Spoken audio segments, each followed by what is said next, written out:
Hello, I'm Nicole Bowens. And I am Adrian Bowens, and we welcome you to Marriages of the Kingdom with Adrian and Nicole. We are coming to you from WYTV7 Christian Broadcasters Network, where we are a nonprofit organization, and we appreciate your donations so that we can continue to build relationships family by family.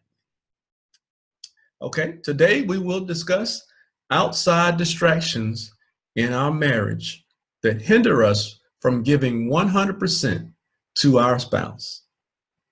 How do we ensure that our spouse is our very first priority after God?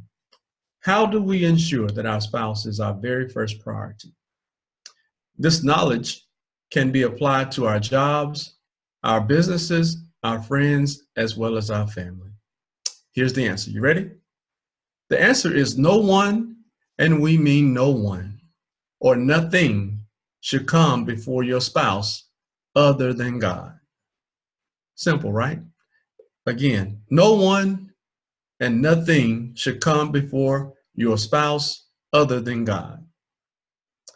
Our marriage and any other responsibilities that we have should never conflict or compete with each other. They should blend together. This means that I should lovingly and willingly serve my spouse at all times, regardless of what other responsibilities that I may have, whether it is ministry, my career, my business, children, whatever. Doesn't matter. They should never, ever come before serving your spouse.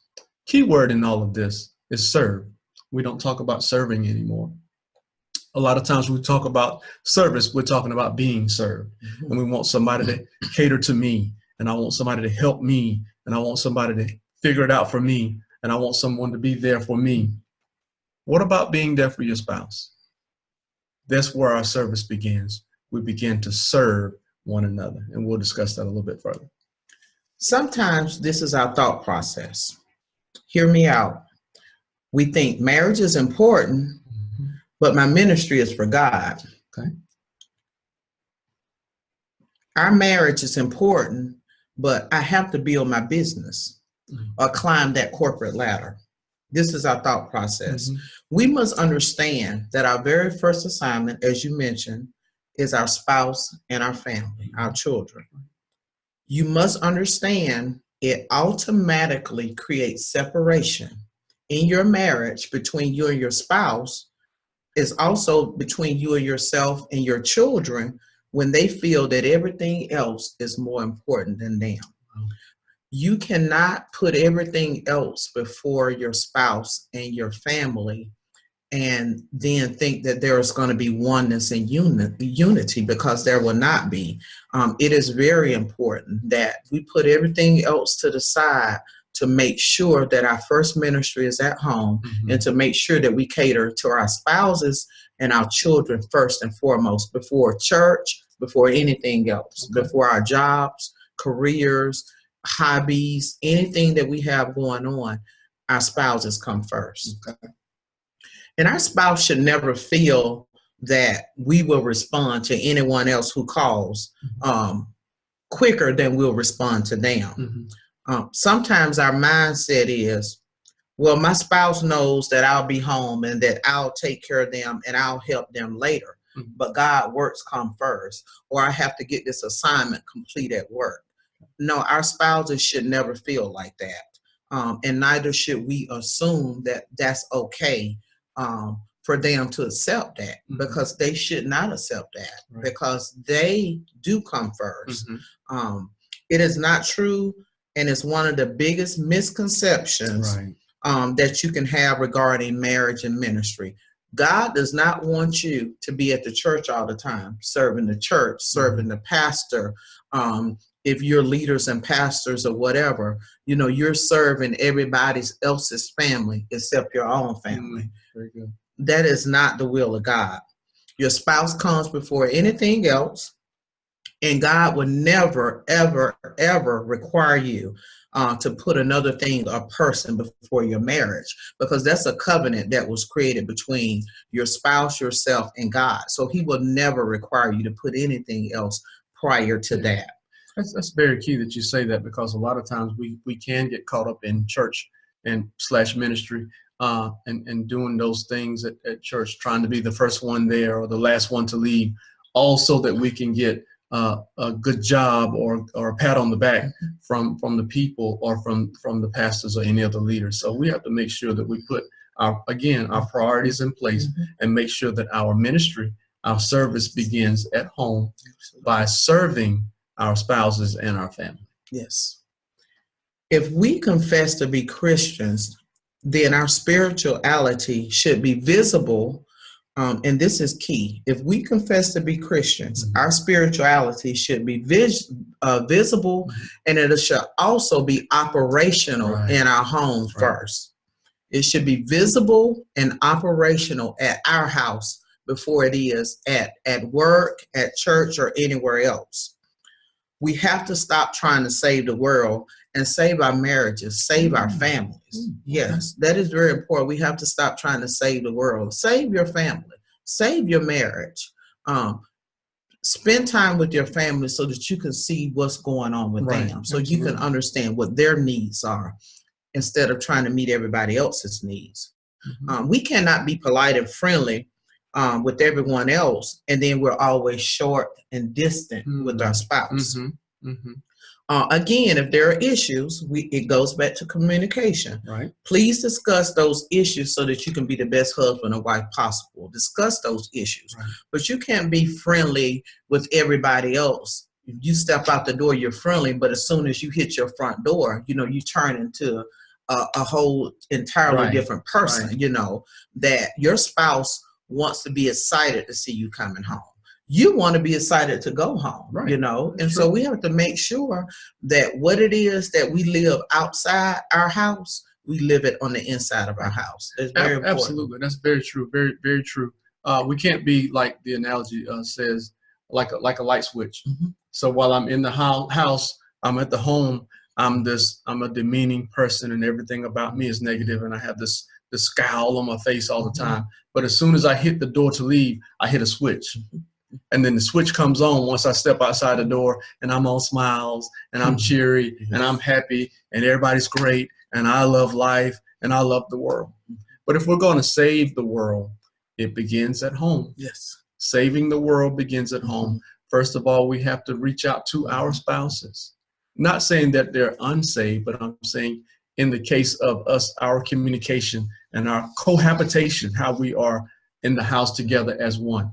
Then it goes down from there to our children. We got to reach out to our children, help them, and then we can go outside the door. But we cannot try to save the world at one time. So it takes days upon weeks upon months upon years for us to do these things. So as we're going along, in one day, you may only get one person saved. But that doesn't mean that you're supposed to stop. So if we're going to save the world, it's not going to happen in one day. It's not going to happen in a 24-hour period. So it's constant work, and we have to continue to work on it as well as working on our marriages and putting things into their proper perspective. Exactly. And you said proper perspective, and that's what I was thinking when you were talking. What we're not saying that not to work in church, not to be passionate about the things of God. That's not what we're saying. We're not saying not to be passionate about building your business or be passionate about being the best employee that you can be if you work in the corporate workforce. That's not what we're saying. What we're saying is make sure that you are just as passionate, actually more passionate about your husband or your wife or your children than you are about anything else. There's nothing wrong with that. But what we have to do is get to the place of where when we're talking about balancing the both of them, the scale needs to lean more so towards your wife or your husband and your children than it does anywhere else. And so that's what we're saying here. And a lot of times we have to understand, we can't ignore our spouse and home for ministry. And again, like we said before, it completely contradicts the word of God. We can't manage our house if we're never there physically or mentally. So we have to make sure that we're at home. Yes, there are a lot of things that all of us could do on the outside. There are a lot of needs that need to be met, but we can't meet all the needs. And the needs that we are trying to meet, that's fine, but let's meet the needs of our spouse first at home. Yeah, let's meet their need first. That makes a lot of sense. A lot of time, and I've heard it said over and over again, a lot of people will say, well, I need some me time. You heard that before? I need some me time. Well, my thing is, well, if you need a lot of me time or 100% me time, why did you even marry in the first place? Yes. So again, put things in their proper perspective. Yes, you can have some me time. There's nothing wrong with that. If you like to play golf, or if you like to be alone reading a book or whatever, that's fine. That's great. You need to do that. Need to do that as well. But also remember that when you're in a marriage, that you have to make sure that you fulfill the marriage. Okay. Yeah. And I think one of the biggest breakdowns that we see a lot, being in full-time ministry, is the fact that, there are so many things that need to be done in the body of Christ, so many things that need to be done.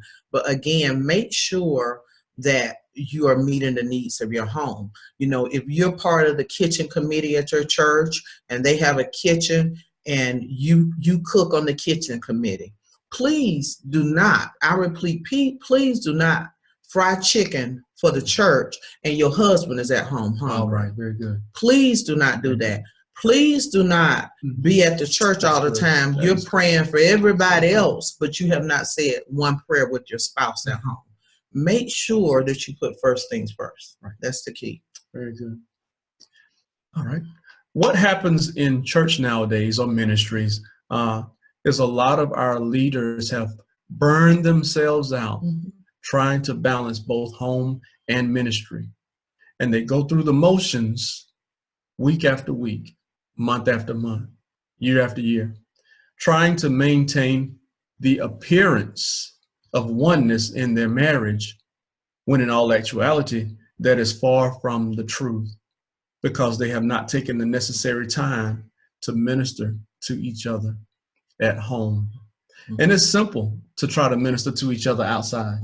It's easy to try to put on the fake facade and hold hands and pretend that everything is great and we're just this great lovey-dovey couple and we're doing all these things together because we see you looking at us. No, you have to do that when the door is shut and everybody else is on the outside and everybody else is away from you. In other words, when lights, camera, action, all that stuff is going away, you still have to have that oneness and not having the appearance. Because therefore, when it's genuine and it comes from the heart and you've worked on it at home and you've done the things necessary at home and you've done the things behind closed doors, now we don't have to make a facade. We don't have to make an appearance in front of people. Now it's just genuine and it's who we are. Exactly. And this is something that is needed in today's society. Couples that have happy marriages, it is needed. Couples that exhibit oneness, it is needed, because it has gotten to a place to where there is so much dysfunction in marriages to where it's not appealing to people that are single anymore. Yeah. And so we have to make sure that those, because marriage is of God, and for those that are called to be married at some point, we want to make sure that we represent Christ when it comes to marriage. Like you said, Adrian, we shouldn't be out in the public pretending. People can see through that. People can see through it when a husband and a wife are not connected by the hip. They are not connected emotionally or spiritually. It is very visible. Regardless of, you might ride together, you might do whatever together, but that emotional connection is very visible. Very true. And when you're not connected, it's also visible. So make sure that you do whatever you need to do as a Christian. And like we said before, we have viewers that are Christian and then there are non-Christians. But for those of us that are Christians, our marriages need to represent God. Right? If we can obey everything else in the Bible, we need to obey what God says about marriage. You know, it's not about pretending. It's about loving and serving our spouse. That's what we have to do, regardless of what our flesh tells us to do. Because see, what our flesh typically does for us is, if you piss me off, I'm not going to serve you. I'm not going to do anything for you. That's not biblical. We want to make sure that we serve our spouses and love our spouses, because what happens is, whatever you practice at home, that's what's exhibited in the public. You know, make sure if you hold hands in the public, there's nothing wrong with sitting on your couch and holding hands. My husband and I, we sit on the couch and hold hands and watch television. You know, make sure that whatever you're doing outside, you do it inside, and vice versa, you know, because it's your marriage and you want to represent God. You mentioned something while you were speaking, and it goes back to tick for tack. We can't go through life, and most of the time, tick for tack is normally a negative thing. Well, you said this, so I said that, or you did this, so I did that. If you're going to do tick for tack, let's make it positive. I'm going to love you more today than you love me. I'm going to show you more love today than I did on yesterday. Doesn't matter what you say or do. You can try to outdo me, but I'm going to make sure that I'm going to show you more love. I'm going to show you more respect. I'm going to show the world that we are one. Absolutely. And one thing, you know, we can't be in church, like we said, ministry in church, and we're at everybody else's beck and call, but we haven't put the same effort into our spouse. We can't make sure everything else and everyone else is okay, and then our household is in turmoil. That's what we have to make sure that we take care of that first. So if you're doing it for the ministry, make sure that you're doing it for your spouse. If you give your job 150%, your spouse needs to get 200%. So don't give anybody anything else more than you're giving your spouse. Because a lot of times what happens with this is, couples, especially when it comes to ministry, there is nothing wrong with you serving in church, like I stated before. But if you're serving in church more, then something that is a good thing, that is a God thing, now becomes a nuisance for your spouse. You know, they get to the place to where they actually hate what it is that you do in church. It's not that they hate the church. It's not that they hate God. They hate the fact that you put that before them. And that's where the problem comes in at. So please don't allow a good thing to destroy your marriage, because it can. It is very possible that it can. Marriages today are dying because we go to work, we go to church, we do our businesses so easily. But time with our spouse is a strain. We get to a place in which we cannot even converse at home. Can you have a conversation? Because our focus is always on something or someone else. God will always direct you to your spouse. Never forget that ministry begins at home. Our marriages must reflect God and His Word. Ministry begins at home. We say that a lot. So basically, to break it down, ministry begins at home. How often, ask yourself the question, how often do you pray for your spouse? I'm not talking about just in your own personal. Pray with your spouse. It should be at least a daily thing, at least once a day, at least. Could be more. Could be more. Actually, it needs to be more. But spending that time. Do you study with your spouse? Right, absolutely. How often do you study with your spouse? Again, as we always say, we have to be intentional about our marriages. So these are things that are intentional. Spiritual connection at home increases the intimacy and the connection of your marriage. It shows when you're outside of your home, if you spent time together inside your home, you know. So make sure, like you said, you know, make sure you're praying together. Make sure that you're studying together so that you can build this unbreakable bond, because the Word of God is what builds that unbreakable bond. Absolutely. So if your spouse is in ministry and doing different things, it's not such a strain at that point, you know, because you've connected spiritually. You understand each other.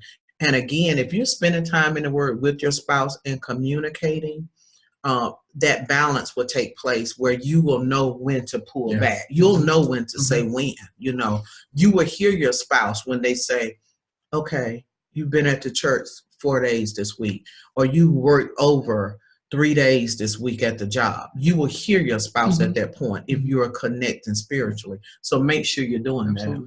Also, when you are connected spiritually, now you have you leave out little room for anything else to infiltrate your marriage and to cause disruption or distractions. Yes, yes. So once you're joined and connected at the hip and you have that spiritual bond that we're talking about, once that's done, now it's much harder for people to get in your ear. Yes. And for you to have other distractions, the TV and so on and so forth. So make sure that if you haven't done so, that you will create the spiritual bond that you need to. And again, men, I place this to you. I place this priority on you, that you take the lead in leading your spirituality and leading your marriage to a spiritual oneness. That's good. That is good. That's very important.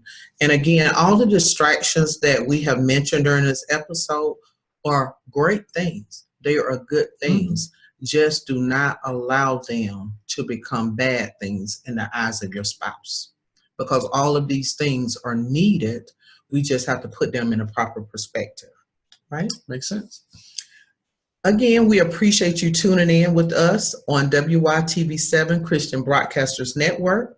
If you would like to contact us, please visit our website at marriagesofthe.kingdom.com or visit any of our Facebook pages. Also, we can be contacted at the phone number of 864-553-8643. We would love for you to leave a review on our website or our Facebook pages. We would love to hear from you. We want your feedback. We want your comments. Also, please send us your prayer requests.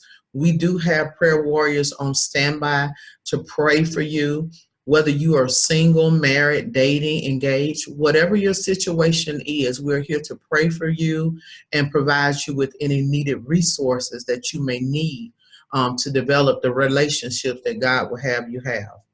Until next week, please be intentional about your marriage.